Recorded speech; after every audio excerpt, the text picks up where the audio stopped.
It was about 6 weeks before I left Madurai for good, and the great change in my life took place. It was quite sudden. I was sitting alone in a room on the first floor of my uncle's house. I seldom had any sickness, and on that day there was nothing wrong with my health. But a sudden, violent fear of death overtook me. There was nothing in my state of health to account for it, and I did not try to account for it or to find out whether there was any reason for the fear. I just felt I am going to die, and began thinking what to do about it. It did not occur to me to consult the doctor or my elders or friends.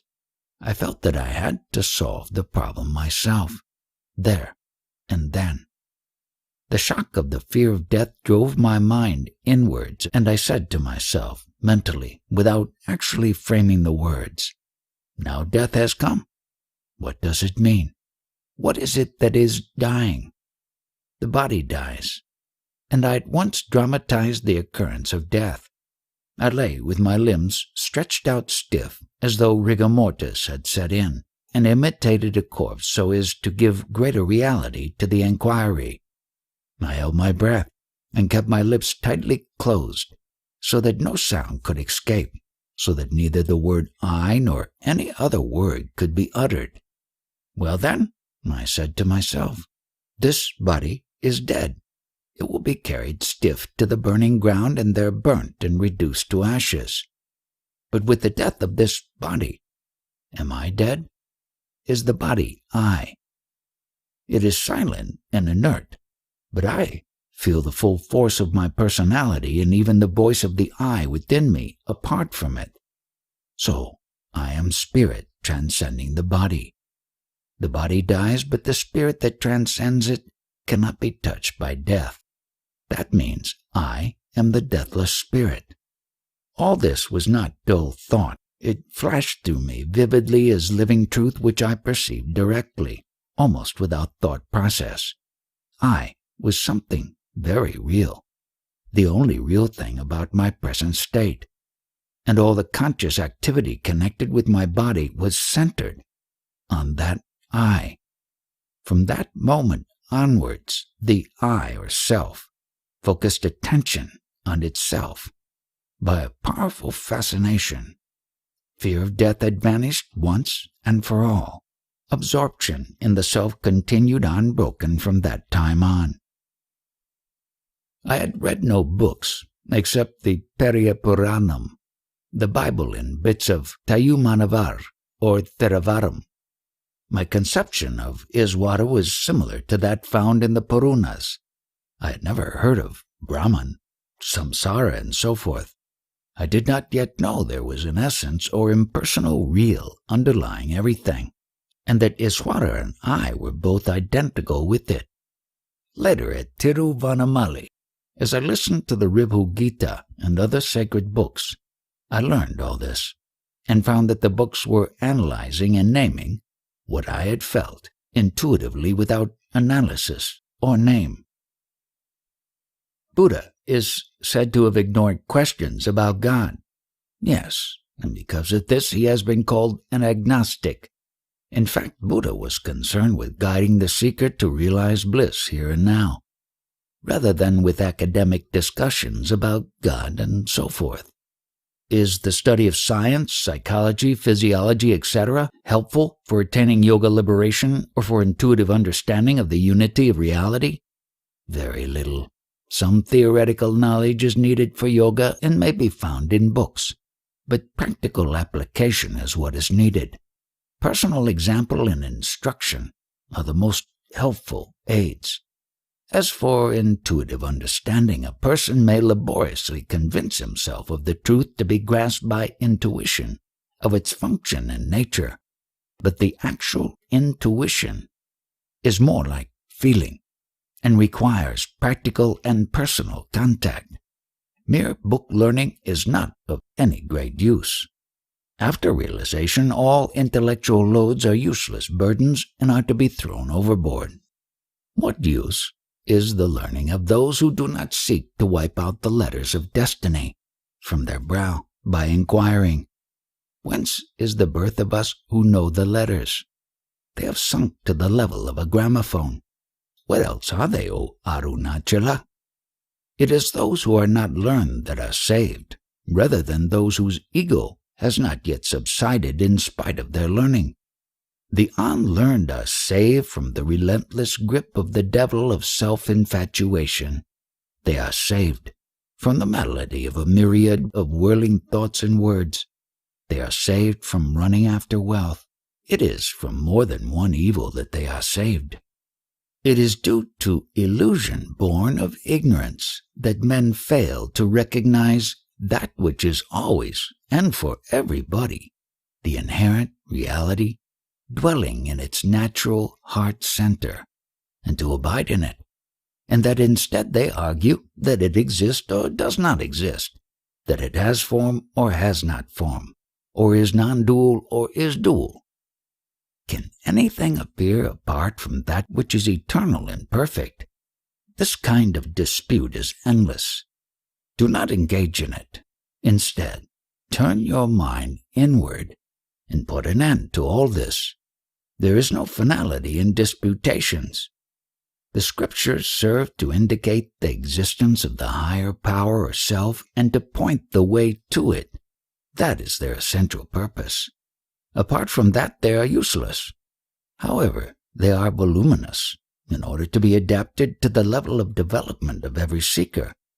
As a man rises in the scale, he finds the stages already attained to be only stepping stones to higher stages, until finally the goal is reached.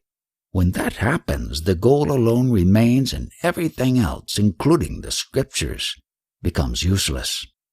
The intricate maze of philosophy of the various schools is set to clarify matters and to reveal the truth, but in fact it creates confusion where none need exist. To understand anything, there must be the self. The self is obvious, so why not remain as the self? What need to explain the non-self? I was indeed fortunate that I never took to it, i.e. philosophy. Had I taken to it, I would probably be nowhere, but my inherent tendencies led me directly to inquire, who am I? How fortunate! Is Bhagavan's teaching the same as Shankara's? Bhagavan's teaching is an expression of his own experience and realization. Others find that it tallies with Sri Shankara's. When the Upanishads say that all is Brahman, how can we agree with Shankara that this world is illusory? Shankara also said that this world is Brahman or the self. What he objected to is one's imagining that the self is limited by the names and forms that constitute the world. He only said that the world has no reality apart from Brahman. Brahman, or the self, is like a cinema screen, and the world like the pictures on it. You can see the picture only so long as there is a screen, but when the observer himself becomes the screen, only the self remains. Shankara has been criticized for his philosophy of Maya, illusion, without understanding his meaning. He made 3 statements: that Brahman is real, that the universe is unreal, and that Brahman is the universe. He did not stop with the second. The 3rd statement explains the first 2. It signifies that when the universe is perceived apart from Brahman, that perception is false and illusory. What it amounts to is that phenomena are real when experienced as the self, and illusory when seen apart from the self. The self alone exists and is real. The world, the individual, and God, like the illusory appearance of silver in the mother of pearl, imaginary creations in the self. They appear and disappear simultaneously. Actually, the self alone is the world, and I and God. All that exists is only a manifestation of the Supreme. What is reality? Reality must always be real. It has no names or forms, but is what underlies them. It underlies all limitations, being itself limitless. It is not bound in any way. it underlies unrealities, being itself real. It is that which is. It is as it is. It transcends speech and is beyond description such as being or non-being. The Buddhists deny the world, whereas Hindu philosophy admits its existence but calls it unreal. Isn't that so? It is only a difference of point of view. They say that the world is created by divine energy, Shakti. Is the knowledge of unreality due to the veiling by illusion, Maya? All admit creation by the divine energy, but what is the nature of this energy? It must be in conformity with the nature of its creation. Are there degrees of illusion? Illusion itself is illusory. It must be seen by somebody outside it. But how can such a seer be subject to it?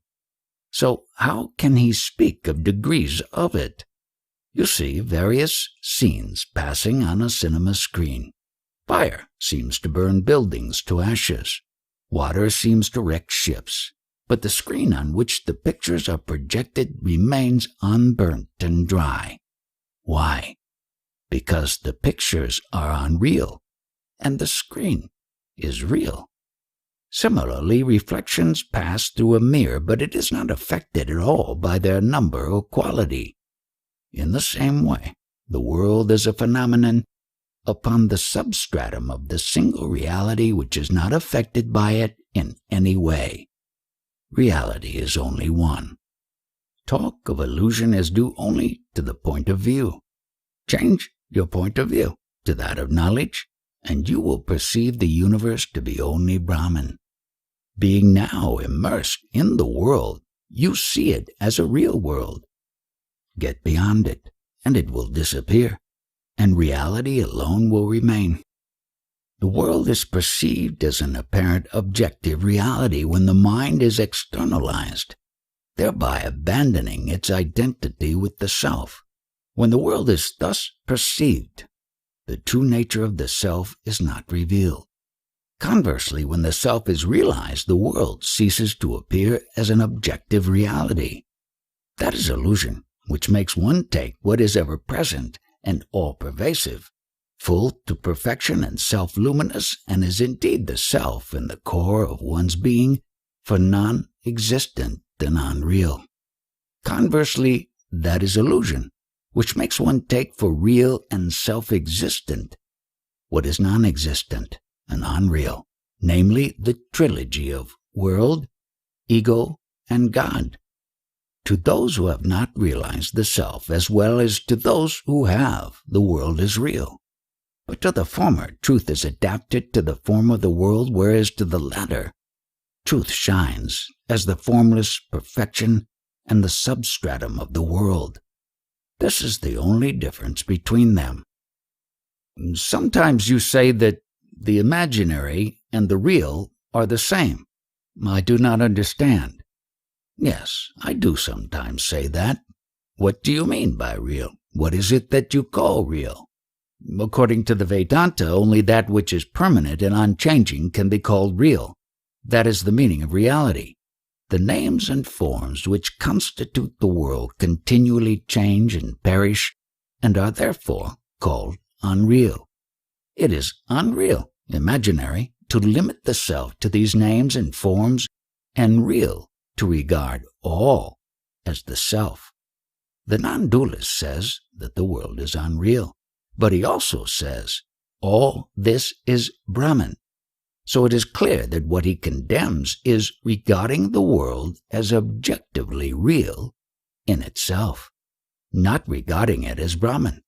He who sees the self alone in the world also. It is immaterial to the enlightened whether the world appears or not. In any case, his attention is turned to the self. It is the letters and the paper on which they are printed. You are so engrossed in the letters that you forget about the paper. But the enlightened sees the paper as the substratum, whether the letters appear on it or not. The Vedantins do not say that the world is unreal. That is a misunderstanding. If they did, what would be the meaning of the Vedantic text? All this is Brahman. They only mean that the world is unreal as world, but real as self. If you regard the world as non-self, it is not real. Everything, whether you call it illusion, maya, or divine play, lila, or energy, shakti, must be within the self and not apart from it. The Vedas contain conflicting accounts of cosmogony. Ether is said to be the first creation in one place, vital energy in another, water in another, something else in another. How can all this be reconciled? Does it not impair the credibility of the Vedas? Different seers saw different aspects of truth at different times, each emphasizing some viewpoint. Why do you worry about their conflicting statements? The essential aim of the Vedas is to teach us the nature of the imperishable self and show us that we are that. About that part I am satisfied. Then treat all the rest as auxiliary arguments or as expositions for the ignorant who want to know the origin of things.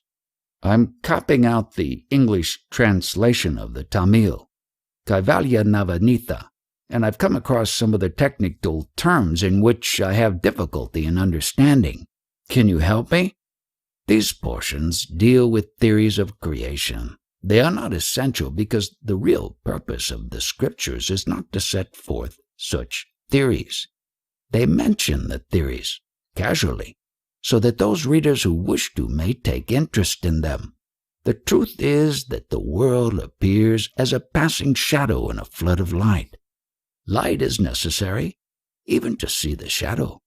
The shadow is not worth any special study, analysis, or discussion. The purpose of the book is to deal with the self, and what is said about creation may be omitted for the present. Vedanta says that the cosmos springs into view simultaneously with him who sees it, and there is no detailed process of creation. It is similar to a dream, where he who experiences the dream arises simultaneously with the dream he experiences. However, some people cling so fast to objective knowledge that they are not satisfied when told this. They want to know how sudden creation can be possible, and argue that an effect must be preceded by a cause. In fact, they desire an explanation of the world that they see about them. Therefore, the scriptures try to satisfy their curiosity by such theories. This method of dealing with the subject is called the theory of gradual creation.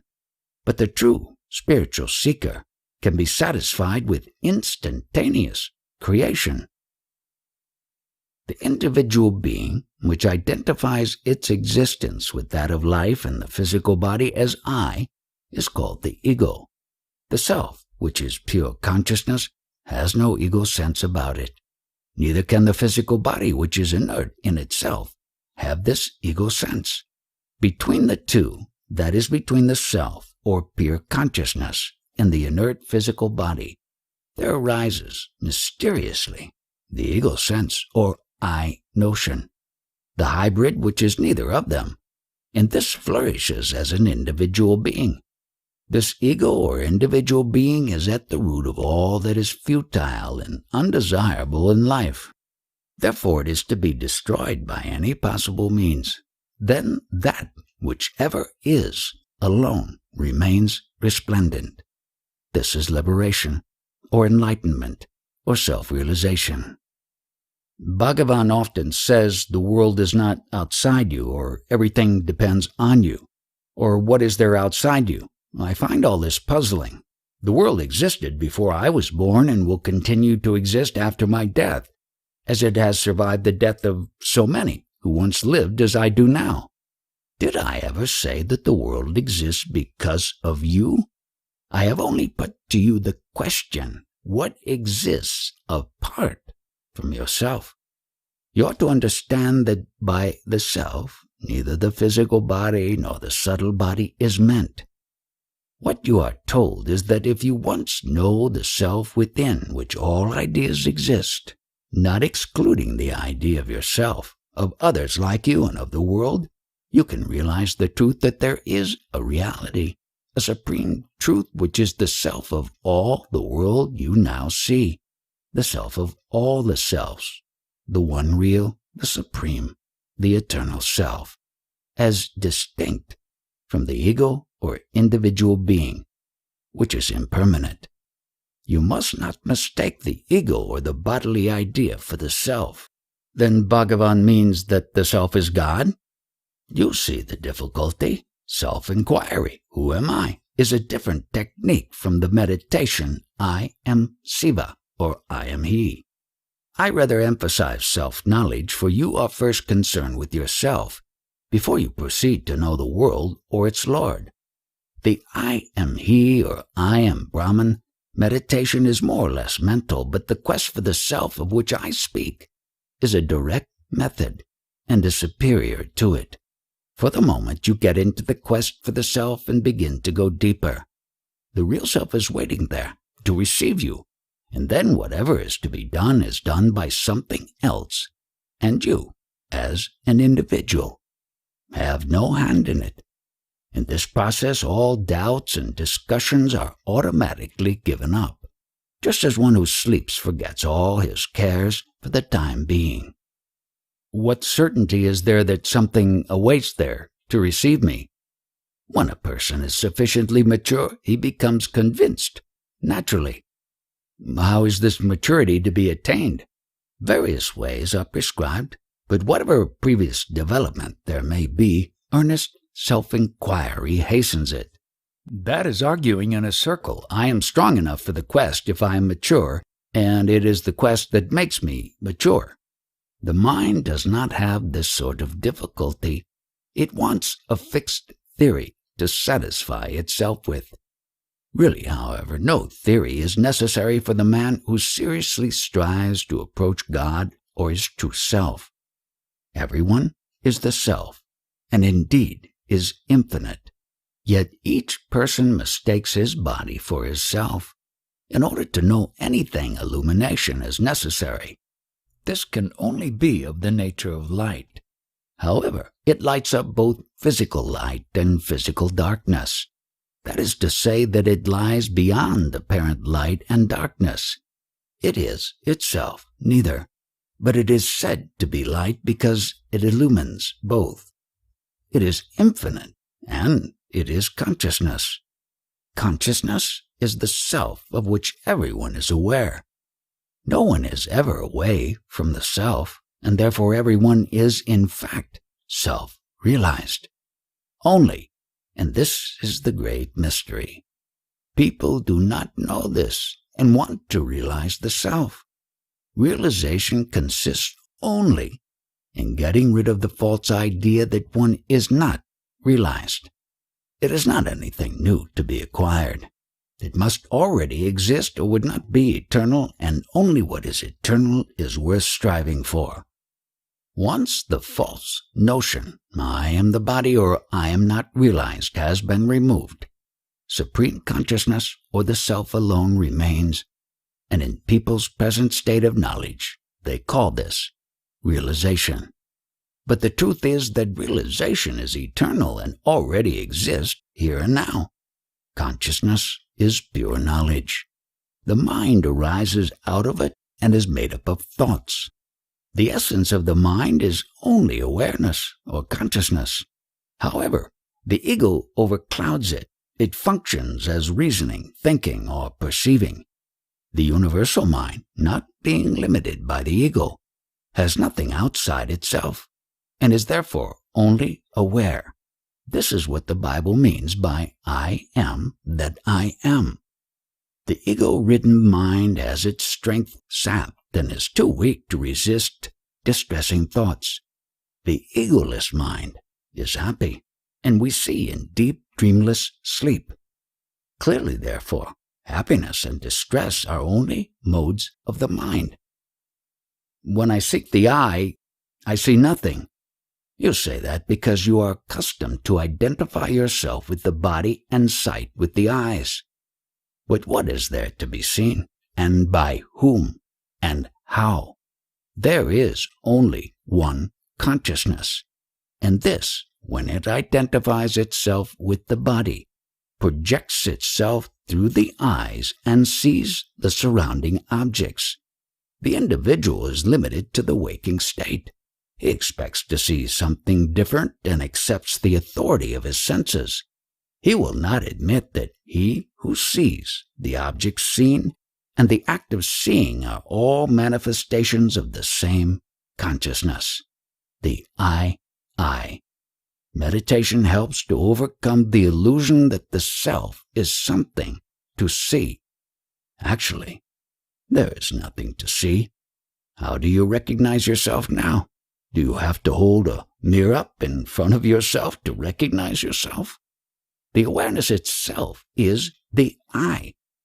Realize it, and that is the truth.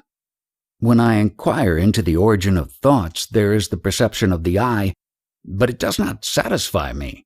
Quite right, because this perception of I is associated with the form, perhaps with the physical body. Nothing should be associated with the pure self. The self is the pure reality in whose light the body, the ego, and all else shine. When all thoughts are stilled, pure consciousness remains over. How did the ego arise? There is no ego. If there were, you would have to admit of two selves in you. Therefore, there is no ignorance.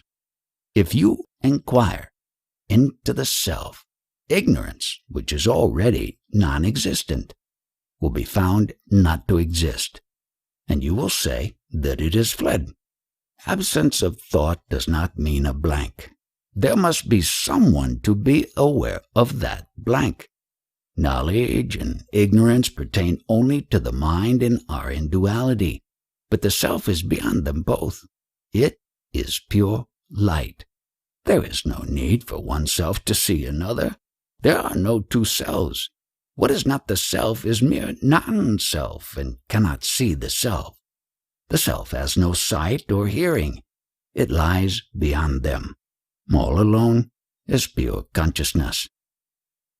I don't know whether the self is different from the ego. In what state were you in deep sleep? I don't know. Who doesn't know? The waking self? But you don't deny that you existed while in deep sleep. I was and am, but I don't know who was in deep sleep. Exactly. The waking man says that he did not know anything in the state of deep sleep. Now he sees objects and knows that he exists, but in deep sleep there were no objects and no spectator. And yet the same person who is speaking now existed in deep sleep also. What is the difference between the two states? There are objects and the play of senses now, while in deep sleep there were not. A new entity, the ego, has arisen. It acts through the senses, sees objects, confuses itself with the body, and claims to be the self. In reality, what was in deep sleep continues to be now also. The self is changeless. It is the ego which has come between. That which rises and sets is the ego. That which remains changeless is the self. Waking, dream, and sleep are mere phases of the mind, not of the self. The self is the witness of these three states. Your true nature exists in sleep. But we are advised not to fall asleep during meditation. It is stupor which you must guard against. That sleep which alternates with waking is not the true sleep. That waking which alternates with sleep is not the true waking. Are you awake now? No. What you have to do is to wake up to your true state. You should neither fall into false sleep nor remain falsely awake. Though present even in sleep, the self is not then perceived. It cannot be known in sleep straight away. It must first be realized in the waking state, for it is our true nature underlying all the three states. Effort must be made in the waking state and the self realized here and now. It will then be understood to be the continuous self uninterrupted by the alteration of waking, dream, and deep sleep. Do a person's actions in this life affect him in future births? Are you born now? Why do you think of future births? The truth is that there is neither birth nor death. Let him who is born think of death and palliatives for it. Is the Hindu doctrine of reincarnation right? No definite answer is possible. Even the present incarnation is denied. For instance, in the Bhagavad Gita. Isn't our personality beginningless? Find out first whether it exists at all, and after you have solved that problem, ask the question. Namalwar says, "In ignorance, I took the ego to be the self, but with right knowledge, the ego is not, and only you remain as the self." Both the non-dualist and the dualist agree on the necessity for self-realization. Attain that first and then raise other questions. Non-dualism or dualism cannot be decided on theoretical grounds alone. If the self is realized, the question will not arise. Whatever is born must die. Whatever is acquired must be lost. But were you born? You are eternally existent. The self can never be lost. They say that we have the choice of enjoying merit or demerit after our death, that it depends on our choice which comes. Is that so? Why raise questions of what happens after death? Why ask whether you were born, whether you are reaping the fruits of your past karma, and so on? You will not raise such questions in a little while when you fall asleep. Why? Are you a different person now from the one you are when you are asleep? No, you are not. Find out why such questions do not occur to you when you are asleep. In the Bhagavad Gita, Sri Krishna first says to Arjuna in chapter 2 that no one was born, and then in chapter 4 there have been numerous incarnations, both of you and me. I know them, but you do not. Which of these two statements is true? The teaching varies according to the understanding of the listener. When Arjuna said that he would not fight against his relatives and elders in order to kill them and gain the kingdom, Sri Krishna said, "Not that these, you or I, were not before, are not now, nor will be hereafter.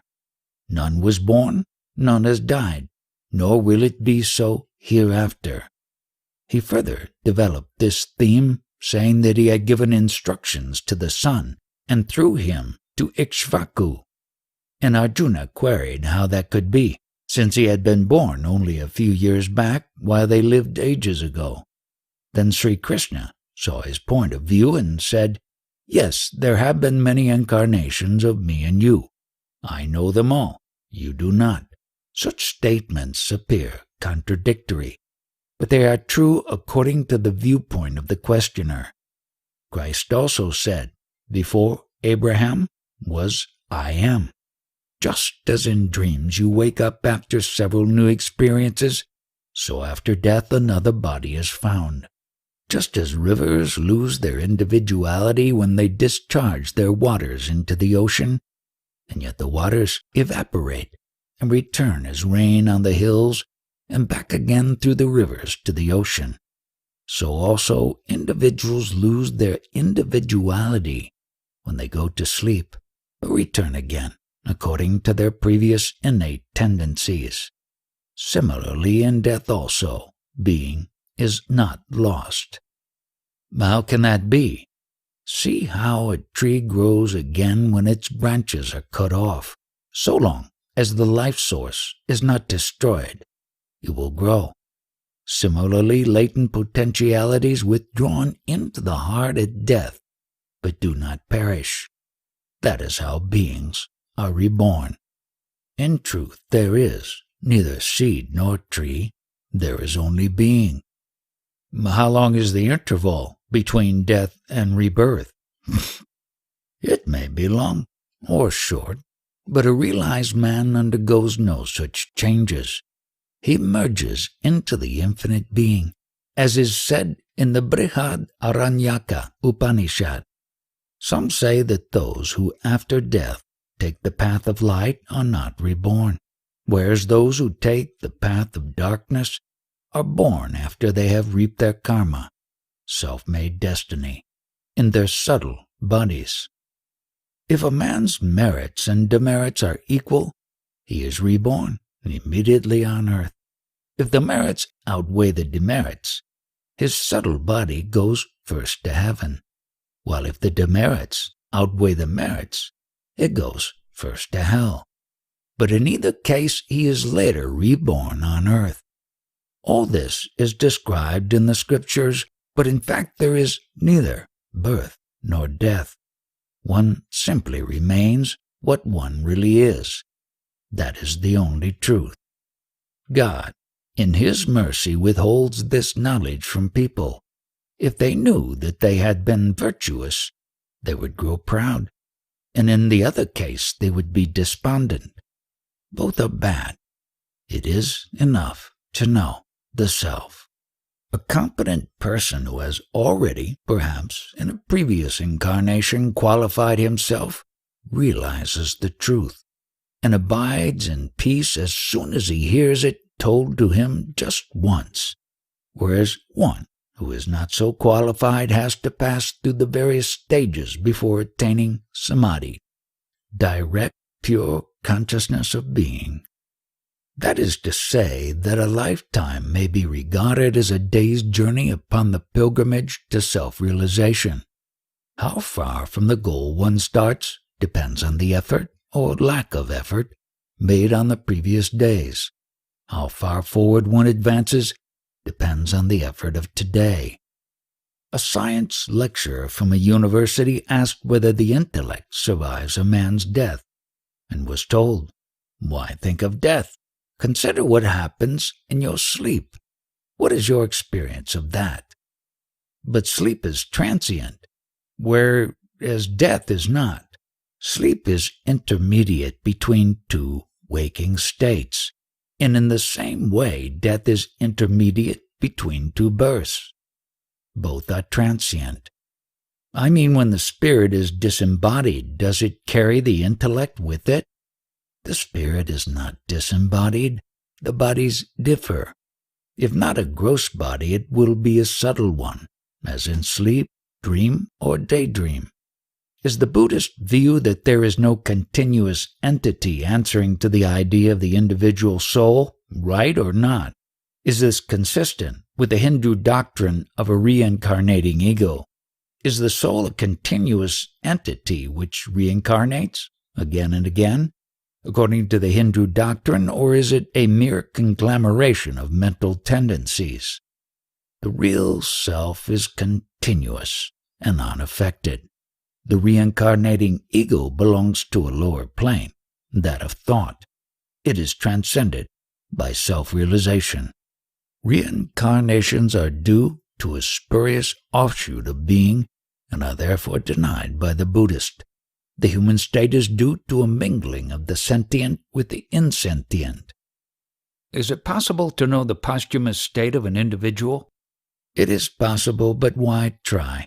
Such facts are only as real as the person who seeks them. The birth of a person and his life and death are real to us, because you wrongly identify yourself with the body. You think of the other also as a body. Neither you nor he is the body.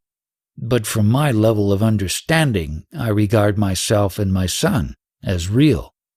The birth of the I thought is a person's birth, and its death is his death. After the I thought has arisen, the wrong identification with the body arises. Identifying oneself with the body makes you falsely identify others also with their bodies. Just as your body was born and grows and will die, so you think the other also was born, grew, and died. Did you think of your son before he was born? The thought came after his birth and continues even after his death. He is your son only insofar as you think of him. Where has he gone? To the source from which he sprang. So long as you continue to exist, he does too. But if you cease to identify yourself with the body and realize the true self, this confusion will vanish. You are eternal, and others also will be found to be eternal. Until this is realized, there will always be grief due to false values which are caused by wrong knowledge and wrong identification. On the death of King George V, two devotees were discussing the matter in the hall and seemed upset. Bhagavan said, "What is it to you who dies or is lost? Die yourself and be lost, becoming one with the self of all. Even if I cannot realize in my lifetime, let me have a glimpse of reality at least at the moment of death, so that it may stand in me in good stead in the future." It is said in the Bhagavad Gita, Chapter 8, that whatever is a person's last thought at death determines his next birth. But it is necessary to experience reality now in this life in order to experience it at death. Consider whether this present moment is any different from the last one at death, and try to be in the desired state. Why do you say that the heart is on the right when biologists have found it to be on the left? What authority have you? No one denies that the physical organ is on the left, but the heart of which I speak is on the right. That is my experience, and I require no authority for it.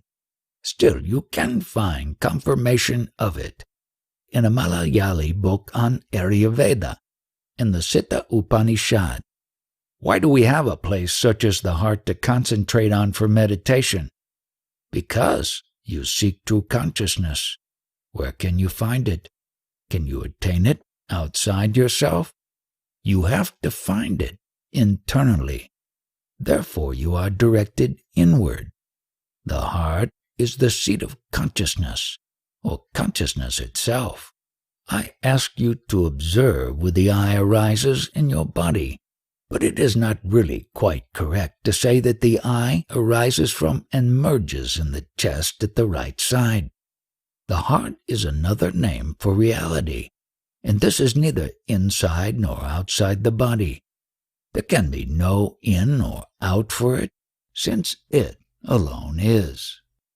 I do not mean by heart any physiological organ or plexus of nerves or anything like that.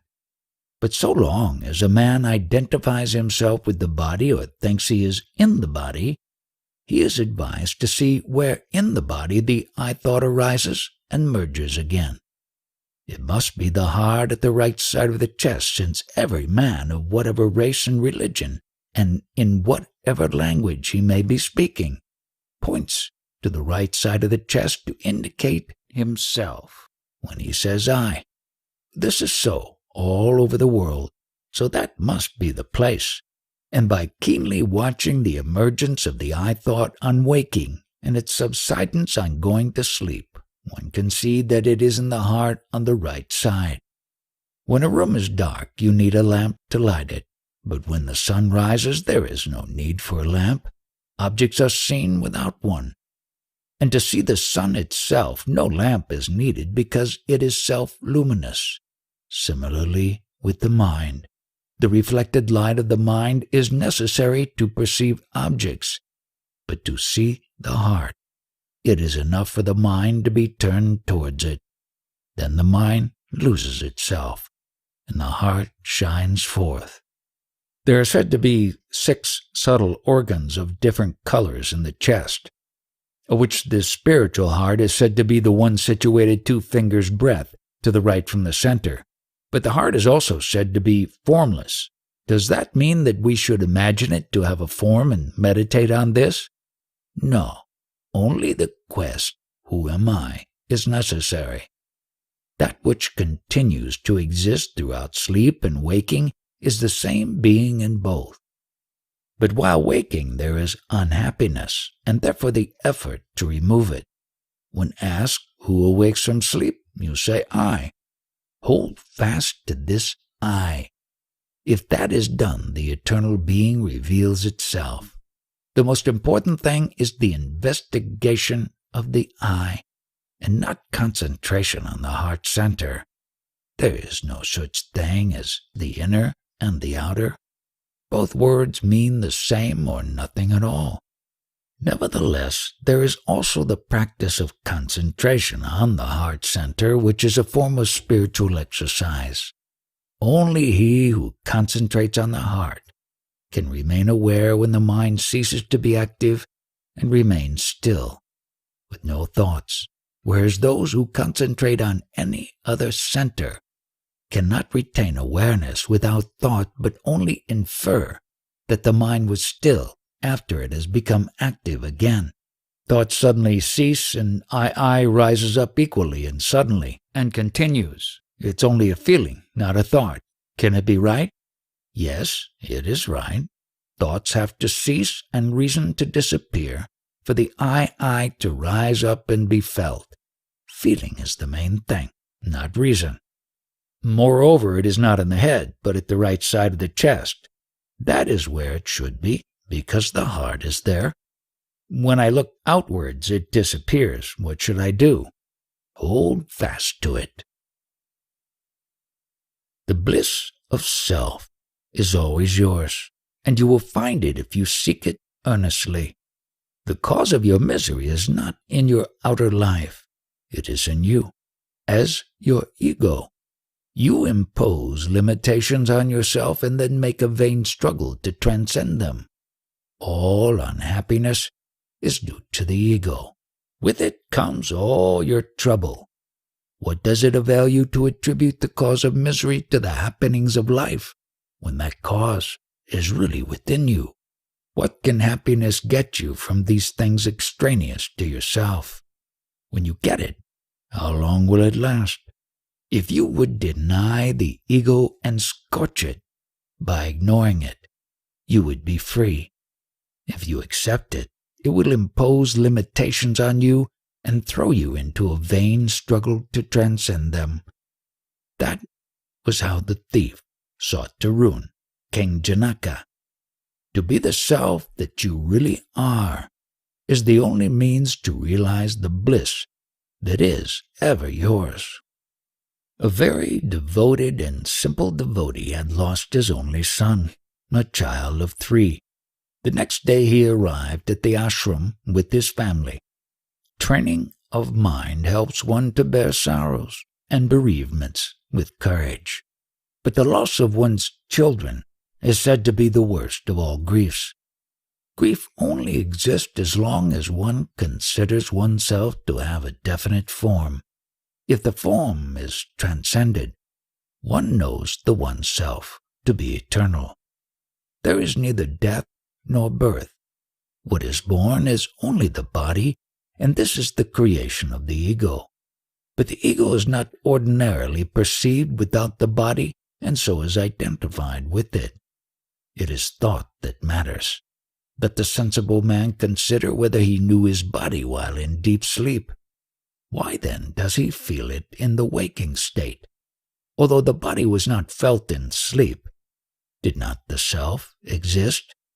What was his state when in deep sleep? And what is it now when awake? What is the difference? The ego rises up, and that is waking. Simultaneously, thoughts arise. Find out who has the thoughts. Where do they come from? They must arise from the conscious self. Apprehending this even vaguely helps towards the extinction of the ego. The realization of the one infinite existence becomes possible. In that state there are no individuals but only eternal being. Hence there is no thought of death or grieving. If a man thinks that he is born, he cannot escape the fear of death. Let him find out whether he was ever born or whether the self takes birth. He will discover that the self always exists, and that the body which is born resolves itself into thought, and that the emergence of thought is the root of all mischief. Find where thought comes from, and then you will abide in the ever-present inmost self and be free from the idea of birth and the fear of death. If someone we love dies, it causes grief. Should we avoid such grief by either loving all alike or not loving at all? If someone we love dies, it causes grief to the one who continues living. The way to get rid of grief is not to continue living. Kill the griever, and who will then remain to grieve? The ego must die. That is the only way.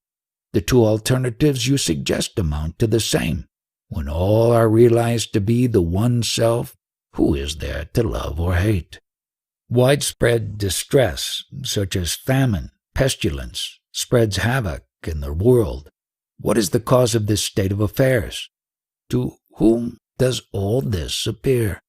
That won't do. I see misery all around. You are not conscious of the world and its suffering while asleep, but you are now that you are awake.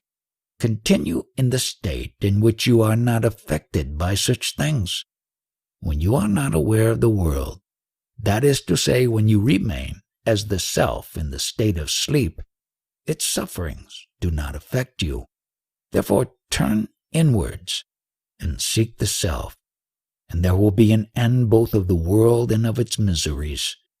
But that is selfishness. The world is not external to you. Because you wrongly identify yourself with the body, you see the world outside you, and its sufferings become apparent to you. But the world and its sufferings are not real. Seek the reality and get rid of this unreal feeling. There are great men and public workers who cannot solve the problem of suffering in the world. That is because they are based on the ego. If they remained in the self, it would be different. Why don't Mahatmas help? How do you know that they don't? Public speeches, outer activity, and material help are all outweighed by the silence of the Mahatmas. They accomplish more than others. What can we do to ameliorate the condition of the world? If you remain free from pain, there will be no pain anywhere. The trouble now is due to your seeing the world outside yourself and thinking there is pain in it. But both the world and the pain are within you. If you turn inwards, there will be no pain. God is perfect. Why did he create the world imperfect? A work partakes of the nature of its author, but in this case it is not so. Are you something separate from God that you should ask this question? So long as you consider yourself the body, you see the world as external to you. It is to you that the imperfection appears. God is perfection, and his work is also perfection. But you see it as imperfect because of your wrong identification with the body or the ego. Why did the self manifest as this miserable world? In order that you might seek it. Your eyes cannot see themselves, but if you hold a mirror in front of them, they see themselves. Creation is the mirror. See yourself first, and then see the whole world as the self. Then what it amounts to is that I should always turn inwards. Yes. Shouldn't I see the world at all? You are not told to shut your eyes to the world, but only to see yourself first, and then see the whole world as the self. If you consider yourself as the body, the world appears to be external. If you are the self, the world appears as Brahman, manifested. I have a toothache. Is that only a thought? Yes. Then why can't I think that there is no toothache and so cure myself? One does not feel the toothache when one is absorbed in other thoughts or when asleep. But it still remains. So strong is man's conviction of the reality of the world that it is not easily shaken off. But the world is no more real than the individual who sees it. At present, there is a Sino-Japanese war going on. If it is only in the imagination, can or will Sri Bhagavan imagine it not to be going on and so put an end to it? The Bhagavan of the questioner, whom the questioner sees as an external being, is as much a thought of his as the Sino-Japanese war. But why should there be suffering now? If there is no suffering, how could the desire to be happy arise? If that desire did not arise, how could the quest of the self arise? Then is all suffering good? Yes. What is happiness? It is a healthy and handsome body, regular meals, and so on. Even an emperor has endless troubles, although he may be in good health. So all suffering is due to the false notion, I am the body. Getting rid of this is knowledge.